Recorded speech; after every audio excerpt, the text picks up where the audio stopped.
Hello, my name is Jamie Burden, and I'm going to do a quick little review of the book A Place in El Paso.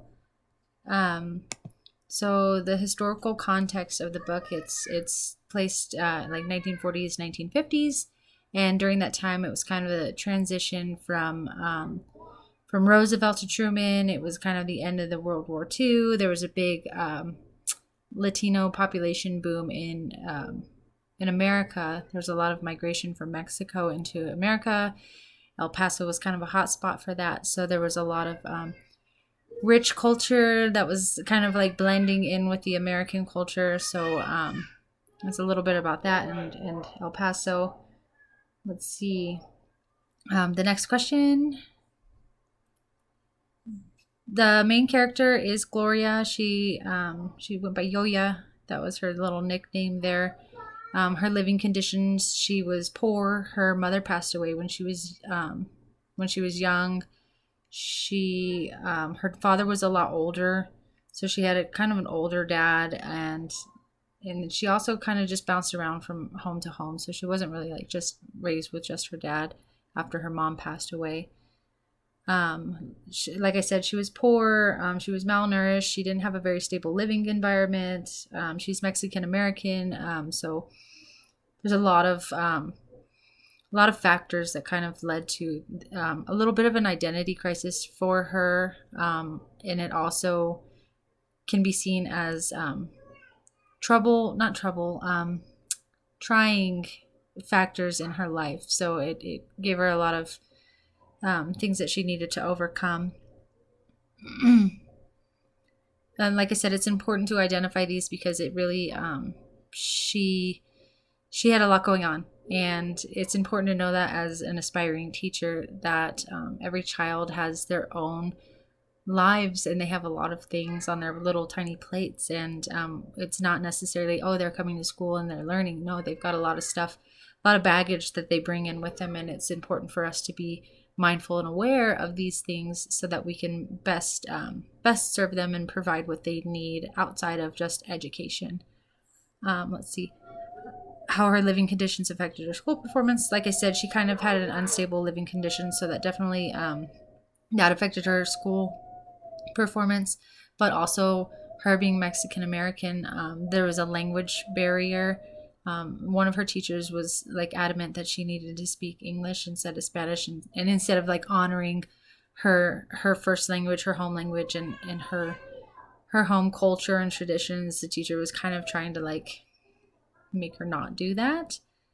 Um, what I've learned about this from this classroom and also from the book, it's very important that we know and honor the home traditions of our students, because trying to change them is not going to be helpful or beneficial for anybody, and it's not necessary. So definitely honor them for who they are. Let's see. The biases, the main character and her family experience, like I said, Mexican American. The 1940s, 50s was not really like as hip to the tolerance as we are today. So there was a lot of, I'm sure,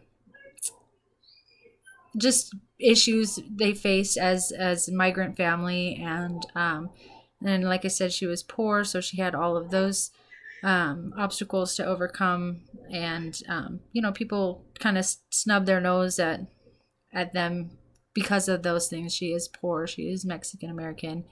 Um, let's see. Yeah, I would say that these are typical prejudices for that time. It's unfortunately the history of our nation and many other nations that racism is real, and unfortunately there were so many that had to experience some pretty harsh realities back then. And let's see, are these relevant today? Not so much, but to say that they're non-existent would be ignorant. So definitely not as prevalent, but um, there's still people who just don't care for somebody who has less than them, or for somebody that looks differently than them, and that's unfortunately just the way it is. Um, So some of the community supports that were in place, the church was a huge support for her. There was some nuns that really kind of they fed her and took her in and took care of her there. Let's see. The nuns, community members. There were some community members that offered her food. There was one family that even bought her shoes. Let's see.